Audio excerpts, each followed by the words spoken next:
Hai teman-teman, di padang rumput Afrika yang luas banyak banget binatang yang hidup.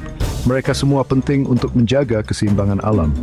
Salah satunya adalah badak hitam, hewan herbivora yang kuat dan sudah ada sejak zaman dulu.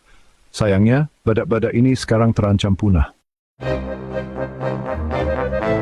Kalian tahu, bedain badak hitam dan badak putih itu gampang banget.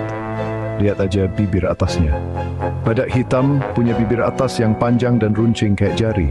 Ini berguna banget buat metik dan mematahkan ranting pohon. Jadi, mereka makan tumbuhan, semak, dan daun-daunan. Beda sama badak putih, bibirnya kotak, cocok buat makan rumput. Cara makan badak hitam itu penting banget buat padang rumput Afrika loh. Mereka makan tumbuhan dan semak. Jadi semak-semak nggak tumbuh terlalu banyak dan menutupi padang rumput. Nah, ini bikin rumput dan tanaman lain bisa tumbuh subur.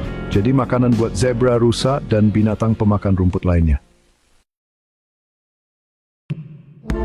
Nggak cuma cara makannya, badak hitam juga penting karena mereka bikin jalan setapak di antara tumbuhan lebat saat mereka jalan-jalan. Jalan setapak ini bikin sinar matahari bisa sampai ke tanah. Jadi lebih banyak tanaman yang bisa tumbuh. Keren kan? Ini bikin alam di padang rumput jadi lebih beragam. Bagian 5 ancaman perburuan liar.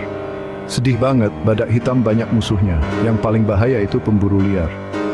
Cula badak yang sebenarnya cuma terbuat dari keratin, sama kayak kuku kita, diburu karena dianggap punya khasiat obat di beberapa budaya. Padahal nggak ada bukti ilmiahnya sama sekali. Perdagangan ilegal cula badak ini bikin badak hitam makin terancam punah.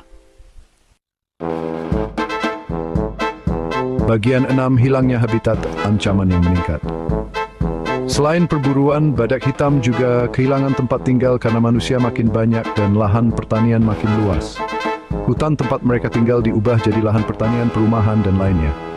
Ini bikin badak hitam susah cari makan dan terpisah-pisah, jadi lebih gampang kena penyakit dan masalah genetik. Bagian 7, nilai sebuah spesies.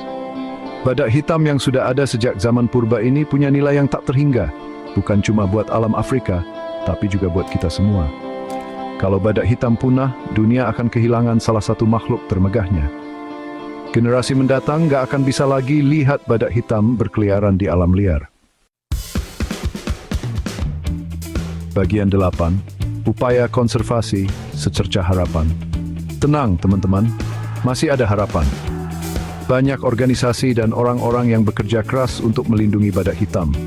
Mereka patroli untuk mencegah perburuan, memperbaiki habitat badak, dan mengajari masyarakat sekitar untuk hidup berdampingan dengan badak. Kita juga bisa bantu dengan menyebarkan informasi tentang badak hitam dan mendukung upaya konservasi ini. Bagian 9, tanggung jawab kita bersama. Masa depan badak hitam, sama seperti binatang langka lainnya, ada di tangan kita. Kita semua harus bertanggung jawab untuk melindungi mereka. Dengan mendukung upaya konservasi, mengurangi dampak negatif kita terhadap lingkungan, dan mendukung kebijakan yang melindungi satwa liar dan habitatnya, kita bisa menyelamatkan badak hitam dari kepunahan.